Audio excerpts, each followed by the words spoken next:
Hi and welcome back, I'm Piotr from Photos, and today we'll go through concert photography, how to do it, what are the problems, and everything in between.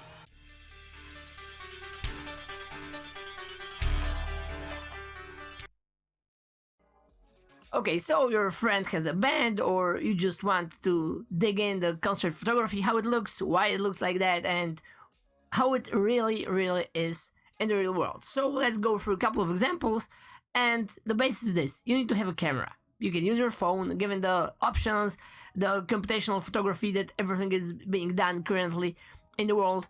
All of those photos are always a little bit post-processed just out of the box in every major flag phone, and they look really well. Even though fake bokeh effect is very awesome, I must say. Of course, this is fake, and the problem is, do you even notice this? On a small screen when you are using your phone, nobody will notice this. They will just simply tell you, whoa, nice blurry background, I like that. And to do it in real life, you would have to have a DSLR or a mirrorless, a 50mm or something in between. Fast prime lens to do it, with a shallow depth of field, and well, it will look a lot natural than the computational, I would say fake bokeh in a camera, in a phone camera. But is it worth it?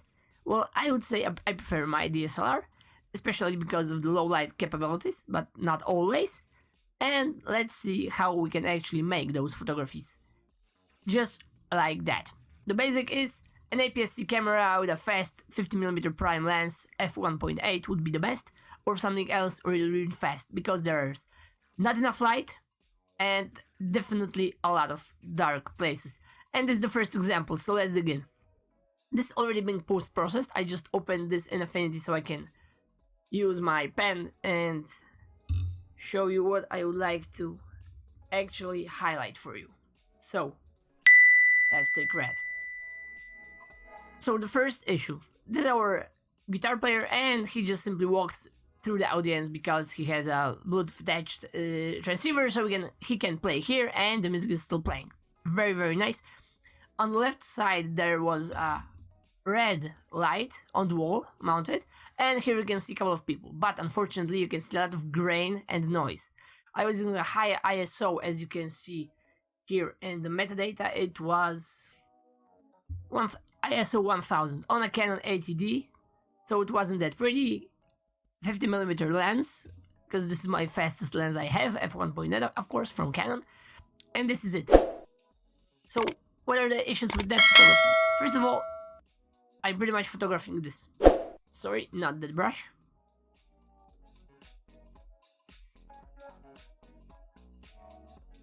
I'm photographing this here, right? Because this is the only place that we can actually find light in the whole frame. So this is this. The light goes towards here, and this is some background light here.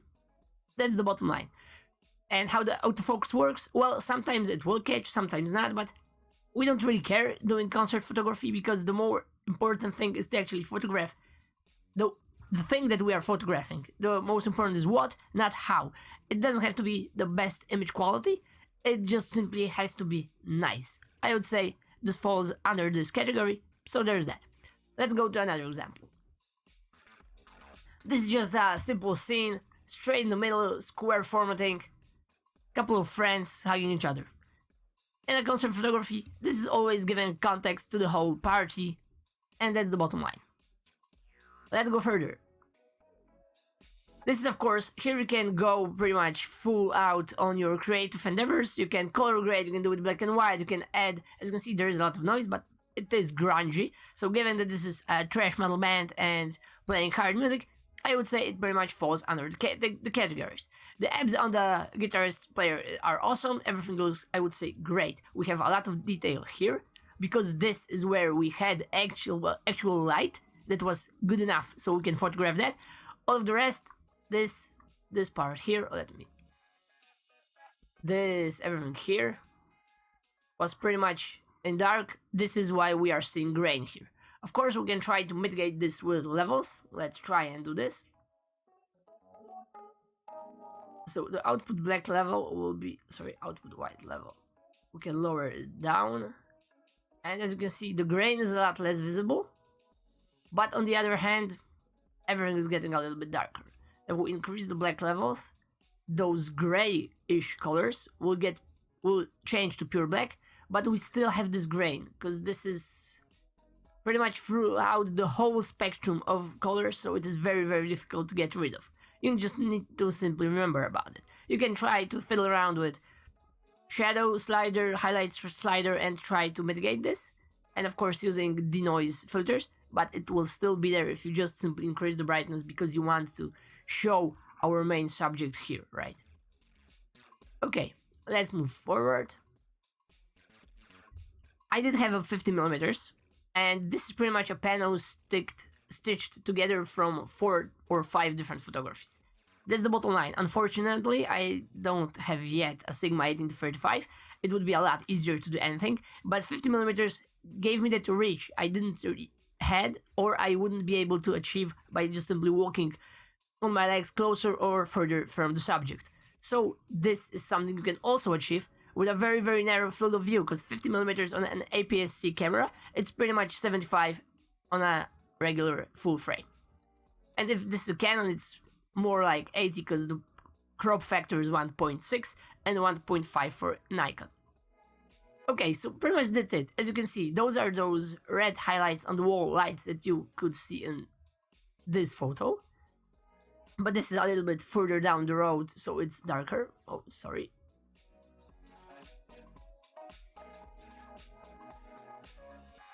Where were we? This. And pretty much it went very, very well. Let's see the histogram. This is obviously pushed by me.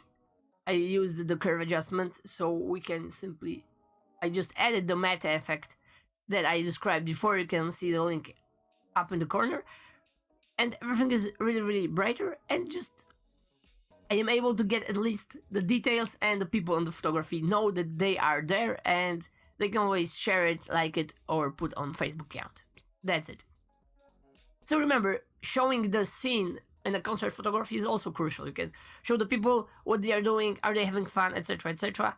And as you can see, there is a lot of different stuff going on. The photo is very, very busy, and I would say I like those photographies because they are showing you how it really, really looks like. They aren't curated as your social media are, right? Everything is pretty much perfect.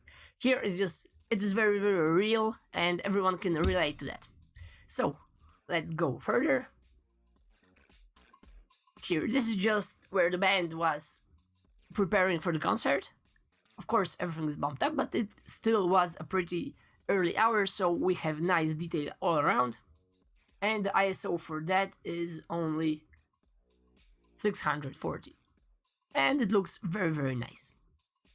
Let's go further.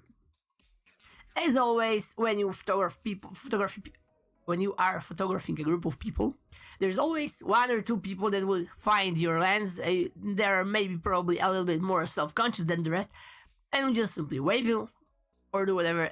It looks very, very nice because, as you can see, they are sharp. Everything in the background gets a little bit blurry. Maybe it's not as blurry as we would like. It's not a perfect portrait, but it does show you the context and puts everything in a particular scene. So remember that. Photographing crowds is very, very nice. As you can see here, just simple frame. We can of course fix some issues with like here or here, and that's it. Nothing more. Just a classic portrait photography of friends on a concert. A lot of those, they usually, and look at the background, it's very, very blurred. They are on the first plan. It's perfect, but the noise is very, very ugly. It is only ISO 400, but it still was very, very dark. So that's the main issue. Remember about that. If they have some highlights here, but it still is simply not enough. I only have a Canon 80D with a 50mm, and I did struggle a lot with low light situations like that. Let's move forward. More examples. On every concert, when you are doing concert photography or gig photography, there's always a shop with where you can buy merch from the band, etc. Always photograph this. At least 3 different photos at 3 different times, especially if there are people around buying stuff, because then this will make a social proof for the band, and all the rest that are seeing the photo, they will decide that, yeah, if they are buying this, this might be good. Let's do this. Let's do the same. And that's it. Pretty much a classic photography. Still early in the evening, so it's very, very bright. I didn't struggle. ISO 600, and it looks pretty well, I would say. Okay, let's go further. This is just a classic scene, how it looks from the behind.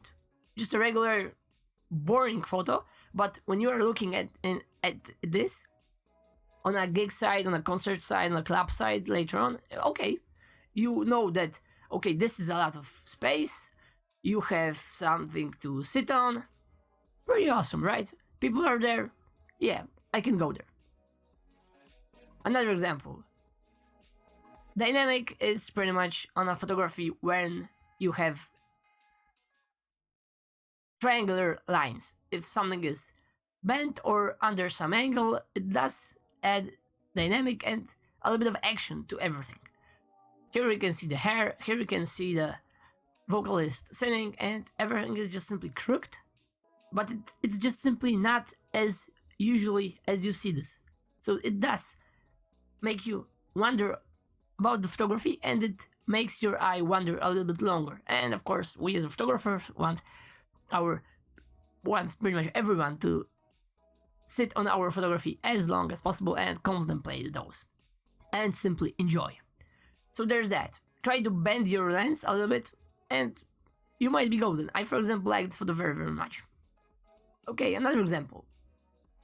This is, as you can see you see this around here? This is pretty much noise. This is ISO 1000, but it was very, very dark. I had to boost this, well, obviously a little bit too much, but this was the only way for me to pump up the highlights and the shadows so we can see how many people are here and to actually have at least a silhouette of the people dancing in front of the scene. So there's that. Obviously it's too much and probably this photo should be discarded. I'm so showing you this as an example. Not all of those photos went into the final results for the band, but just so you know, there are problems and sometimes you just simply need to get over them. Just remove the photo, forget about that. There isn't anything you can do about it, because it might happen. This, as you can see, is a photography from a different angle.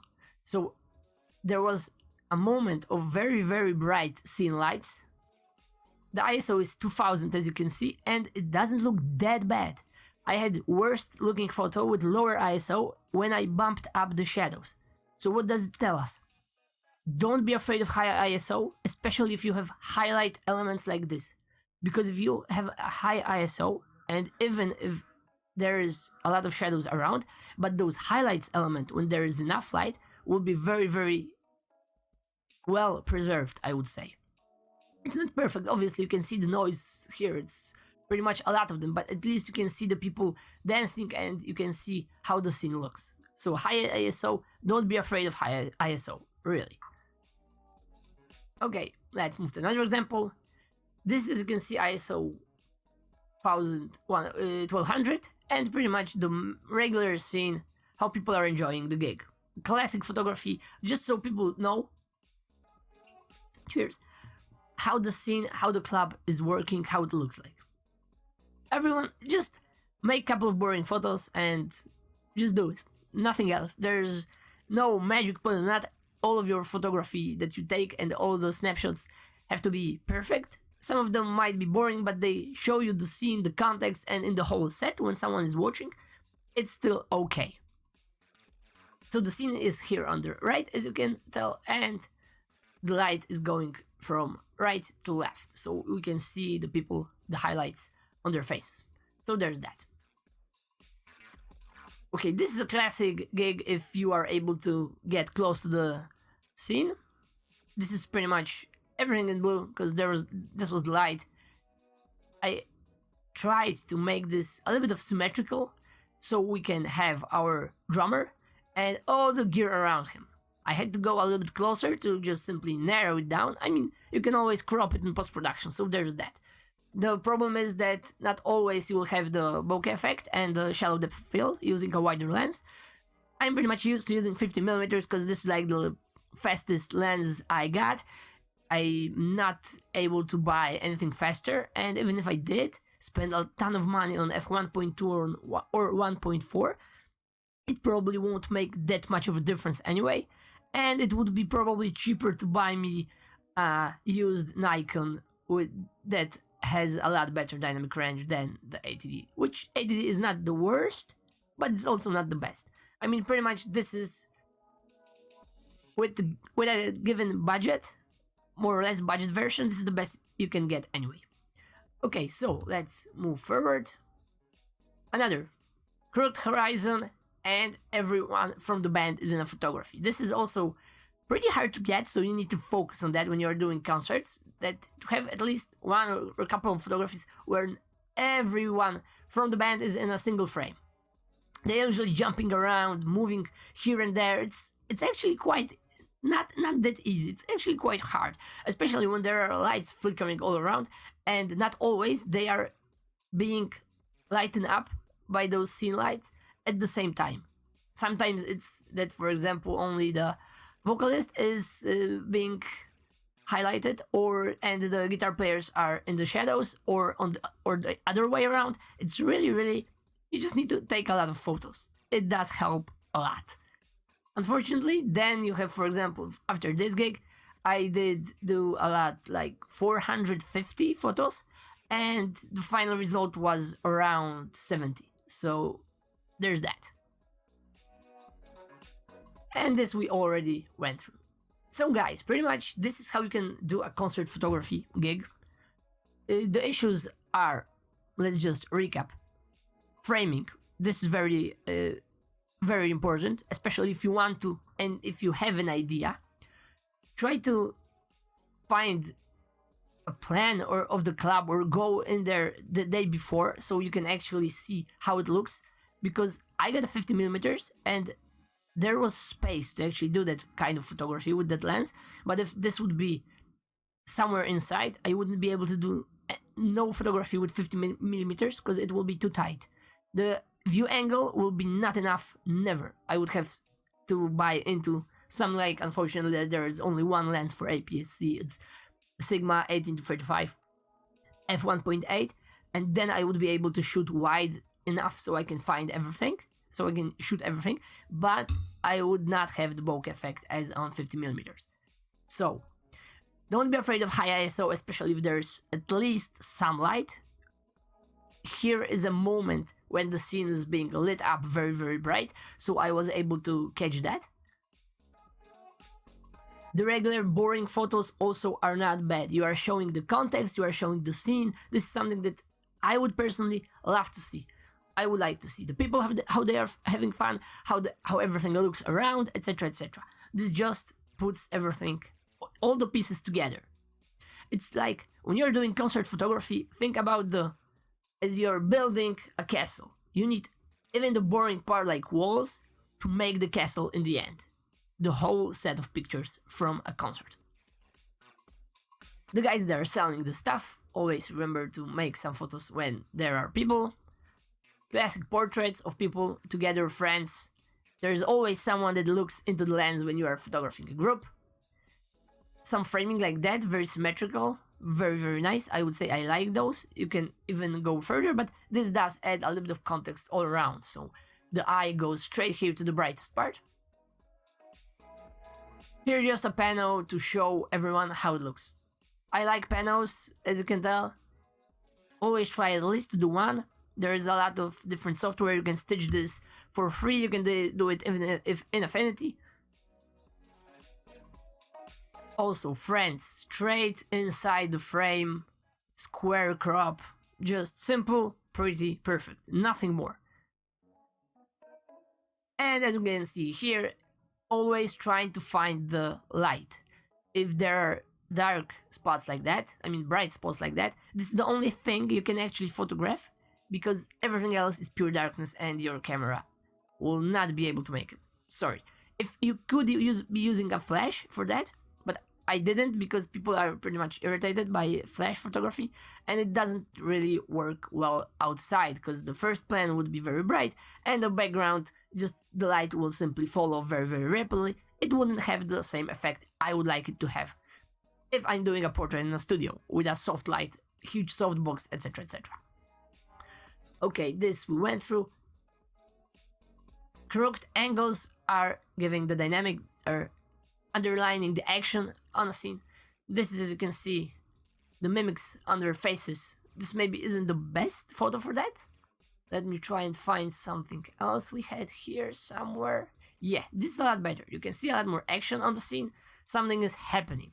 So try and remember to find the action, the movement, and try to photograph the musicians. Let me try and find you a single photo for that. Okay guys, so this I think has a little bit more action. So as you can see, everyone is doing more or less something. The focus on the drummer, our vocalists, our guitarists, there's happening. Of course, this should be cropped a little bit more like that, so it will be symmetrical. Fly, and this looks perfect. Another example, this is also, here you can see the movement on the scene, the vocalist preparing for the next line, and of course our guitarists. And this is, of course, unfortunately a little bit too much of a empty space. You can try to remove this. And the bumping of the high ISO, what gives us? Let me change the color. Here you can see all those people, but it's hard to see how much of them there are. We would try to make those edges between them visible. Unfortunately, the high ISO makes this a lot noisier than we would like. But the idea is to show how many people are there, at least to show their silhouettes. If you can, of course. This is maybe a hard picture to show this, but that's the main idea. Here you can see also a lot of noise. We should denoise that, try to make blacks, make this a lot more contrasty. But the main idea is to try and show this, the people that are having fun. And unfortunately, with the high or low on your camera, the dynamic contrast, the dynamic range, this is very, very white, especially this part here on his dress. This would be pure white, this would be pure black. Really, there isn't much cameras that will take all of that. Maybe Nikon D850 or Sony A7 III-R. This would be probably possible. ATD, as you can see, this is the best I could do. And pretty much that's it. Okay guys, so let's recap. Concert photography is very, very fun, I would say. I like to do this. People are always having fun. The portraits are very nice to do, especially if there is light. The problem here was that there was not enough lights from the scene going on the public. So I couldn't pinpoint someone and show it off when I was doing photography. This is here okay, but this is totally under the scene. And in the public, there wasn't enough light to actually photograph different people. And if, in that scenario, it was pretty much a big club outside. 50mm was perfect. I could try and use something like 90mm or 100mm, so I can really pinpoint and find some single people to make some portraits. But with that low light, it wouldn't be pretty anyway, so you don't have to really bother. And making this in daylight would be a lot easier. Okay, so there's that. It was very, very long. Sorry if I bothered you. If you have any questions, feel free to write this in the comment section. Thanks for listening, and bye for now.